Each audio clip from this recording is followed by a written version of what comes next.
Mendengar ini, semua orang mengalihkan pandangan mereka ke arah suara itu datang. Sesosok anak laki-laki yang menggemaskan tiba-tiba muncul di tengah keributan. Sepertinya dia berusia 4 atau 5 tahun dan memakai kemeja putih dengan celana hitam lengkap dengan suspender dan sepasang sepatu kulit. Sosoknya terlihat seperti laki-laki muda yang baik, atau lebih tepatnya seorang bangsawan kecil. Lucu sekali anak kecil itu. Dari mana dia datang? Dia menggemaskan. Banyak dari mereka yang belum pernah melihat anak laki-laki itu, tapi mereka menganggap anak laki-laki itu tampan dan terus memujinya. Begitu juga Tiara yang tercengang melihat anak itu. Dia memiliki pipi yang tembam dengan wajah rupawan. Semua orang hanya bisa membayangkan betapa tampannya anak itu ketika dia sudah dewasa nanti. Saat ini meskipun dia masih anak kecil, ekspresi wajahnya sudah terlihat muram. Dia bahkan terlihat berwibawa, seolah ada jiwa orang dewasa di dalam sosoknya yang mungil. "Anda," ujarnya datar, tatapannya dingin sambil menunjuk Sofia. "Anda yang seharusnya meminta maaf."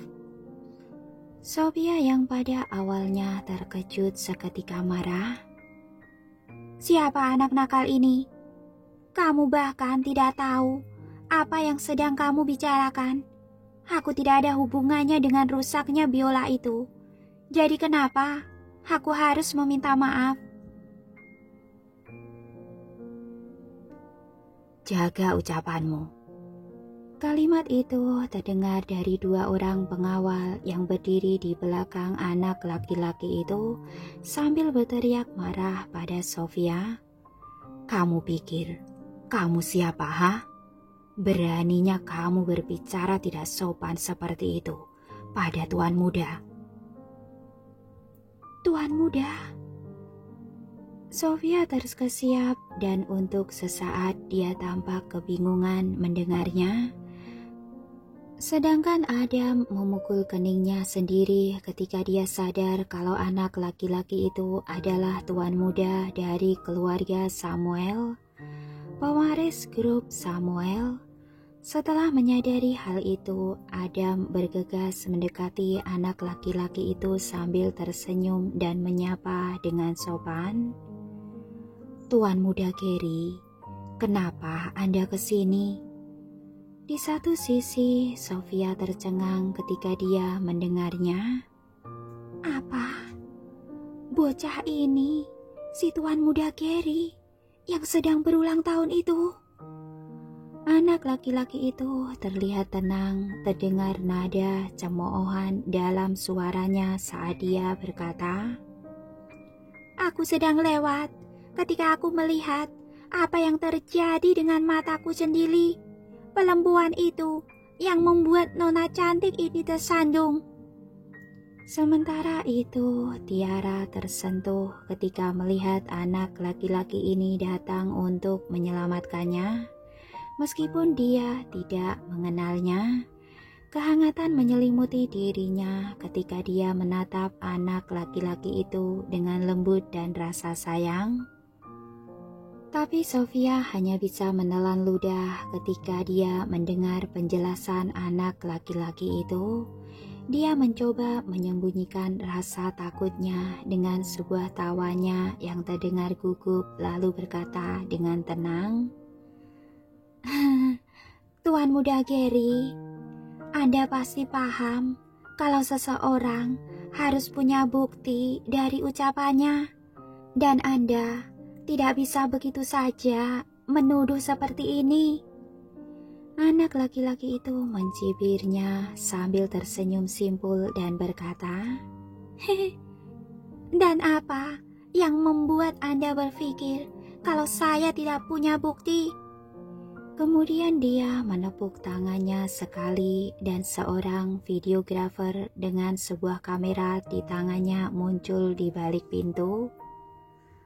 Videografer itu membawa sebuah kamera dan berkata dengan tenang pada semua orang yang ada di sana, "Saya yang bertanggung jawab secara khusus untuk merekam pesta ulang tahun Tuan Muda Gary hari ini.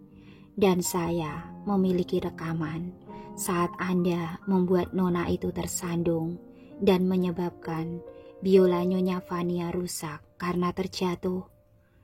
Jantung Sofia rasanya mau copot saat dia mendengarnya, dan ini membuatnya terdiam 1000 bahasa dan tidak bisa mengelak dari perkataan si videografer.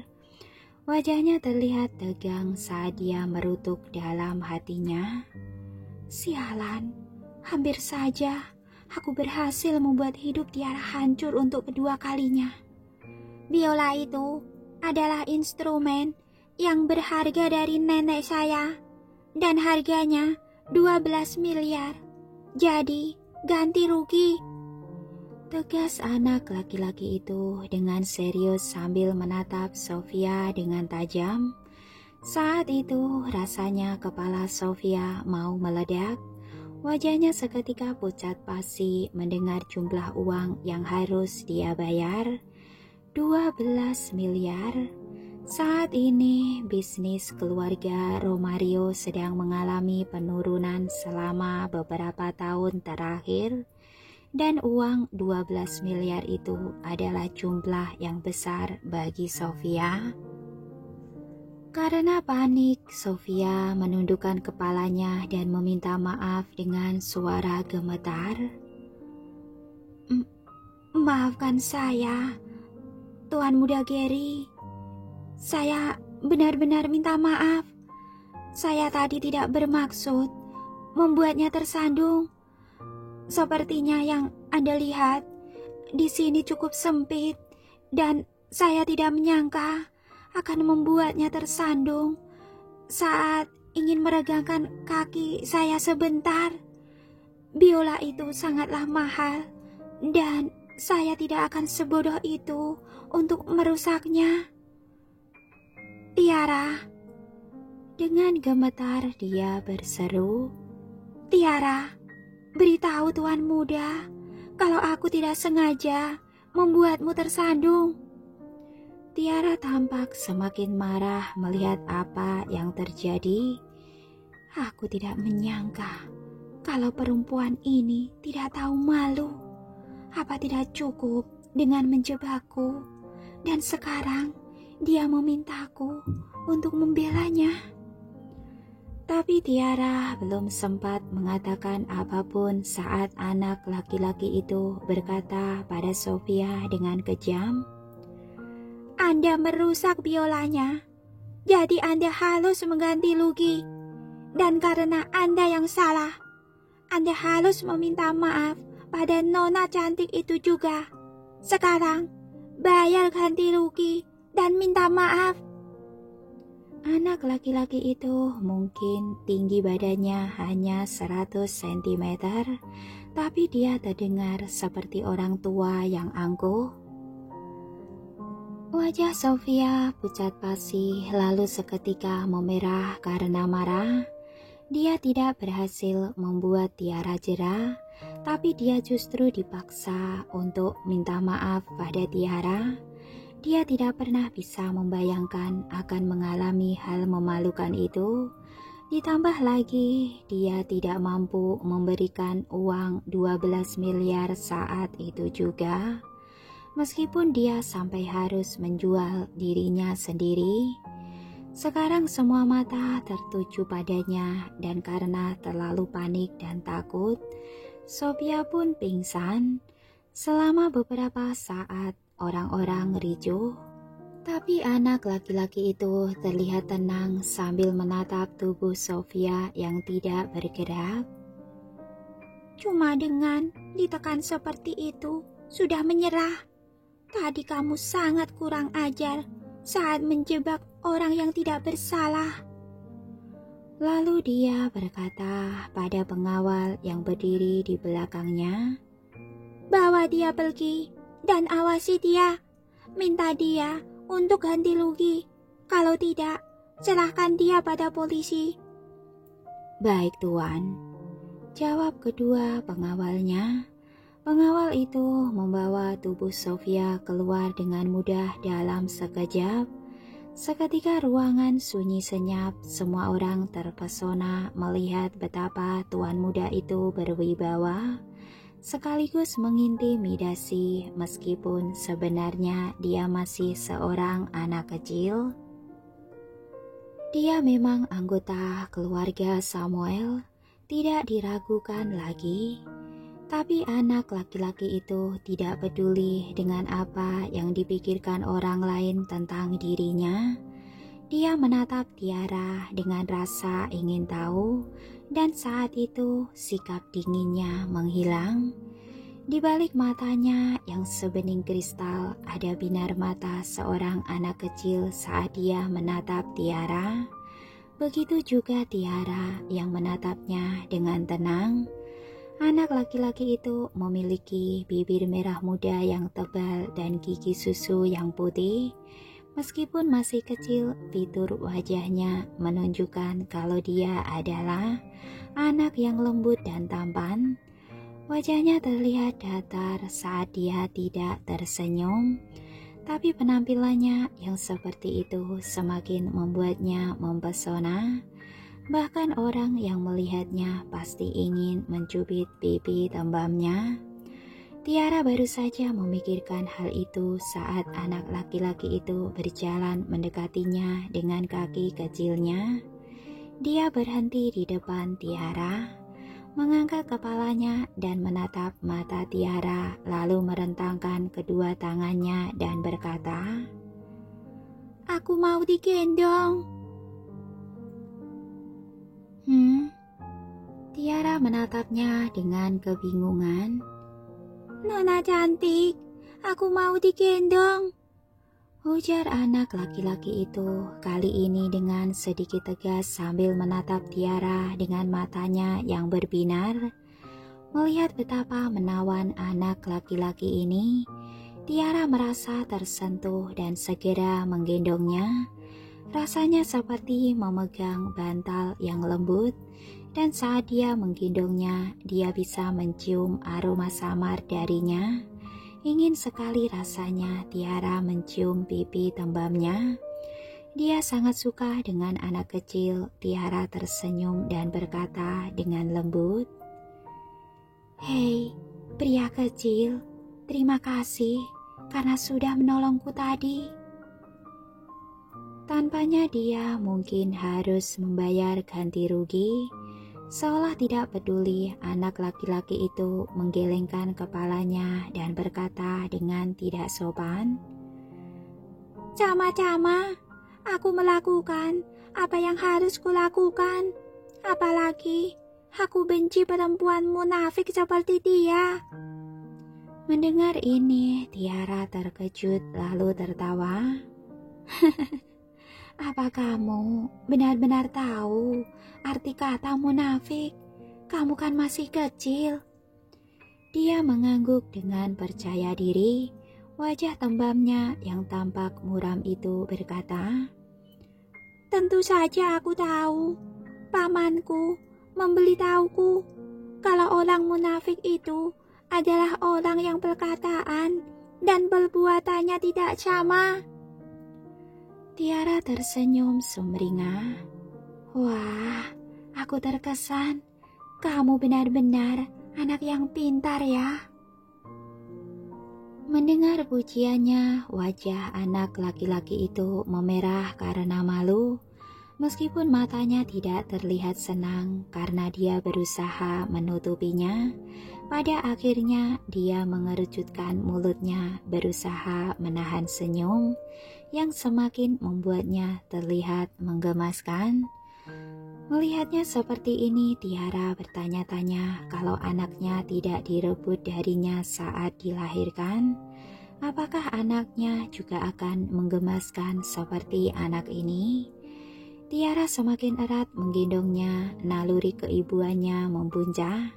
Dia baru saja akan mengatakan sesuatu ketika sebuah suara menyelanya.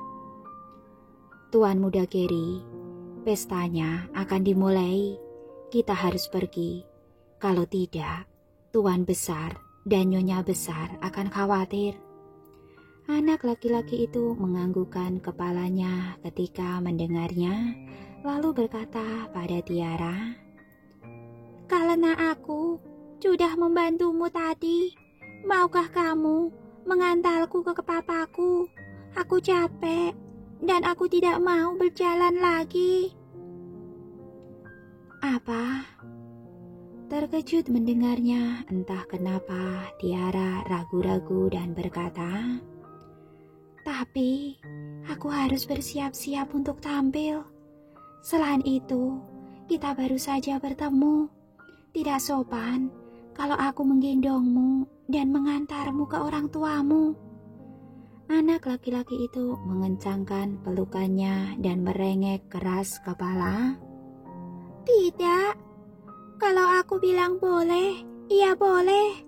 Dan bagaimana kamu bisa tampil tanpa biola, Nona cantik?" Matanya berbinar seolah ada sebuah ide dalam kepalanya. Lalu dia menatap Tiara dengan serius lalu berkata, "Nenekku masih punya biola dari koleksinya yang lain. Kalau kamu menggendongku ke sana, aku akan memintanya meminjamkan satu untukmu." Tidak ada yang lebih menyenangkan daripada tatapan seorang anak kecil dengan mata berbinar. Dan akhirnya setelah ragu beberapa saat, Tiara setuju. "Baiklah kalau begitu, aku akan menggendongmu." Hal ini membuat anak itu senang. Tubuhnya yang kecil itu bersandar pada Tiara dengan tersenyum senang. Pelukan Nona cantik ini sangat hangat dan dia sangat harum seperti seorang ibu. Di jalan dia bertanya terus terang, "Nona cantik, kamu masih lajang?" "Iya," jawab Tiara sambil menatap anak itu penuh rasa sayang. Dia semakin menyukai anak kecil ini. "Kenapa kamu menanyakan itu?" "Kalau begitu, kamu harus menikah dengan papaku dan menjadi mamaku." Tiara tercengang mendengarnya. Bukankah ayahnya adalah Nico Samuel dari grup Samuel? Setelah Nico berhenti dari wajib militernya, dia hanya butuh waktu 2 tahun untuk membawa grup Samuel sukses. Dia adalah seorang legenda di dunia bisnis dengan sifatnya yang ulet sesuai dengan reputasinya yang tangguh.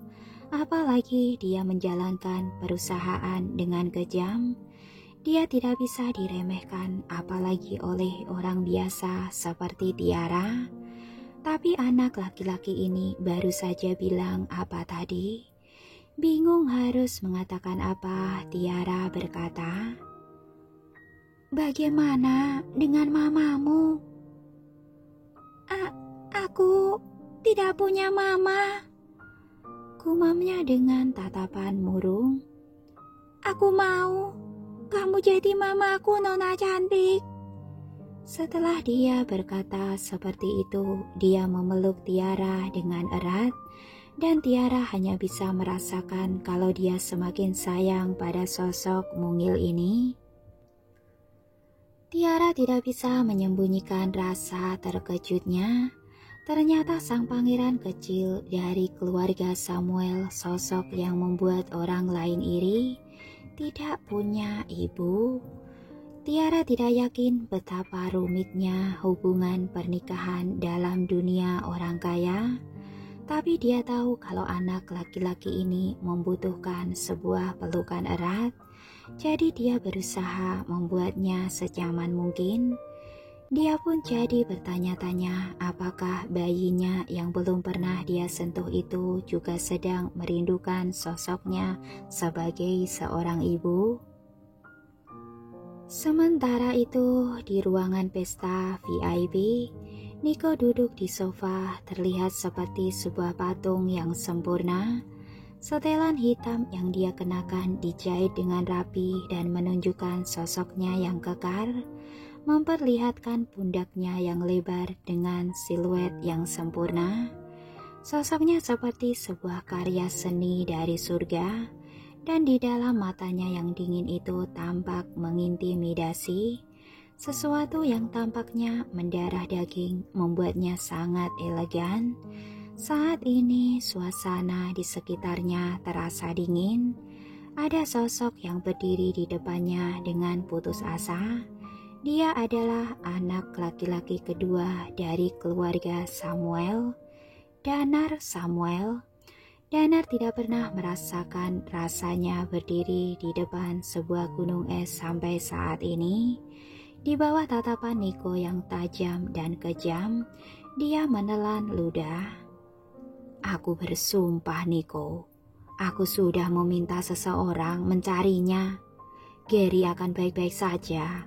Seluruh kapal pesiar ini kan milik kita, jadi tidak akan ada yang berani menyakitinya. Semoga saja begitu. Tapi kalau terjadi sesuatu pada Gary, jangan harap kamu bisa selamat. Sambil berkata seperti itu, Niko menatap saudara laki-lakinya dengan tajam. Kenapa? Masih berdiri di sini? Keluar dan cari dia. Iya, baiklah, akan ku cari. Jawab Danar ketakutan lalu bergegas keluar.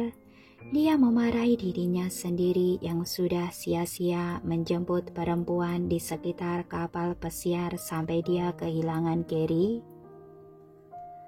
Tapi tak berapa lama Danar pun kembali dan dia memanggil Niko. Masih ada rasa takut di matanya. Niko, Gary kembali.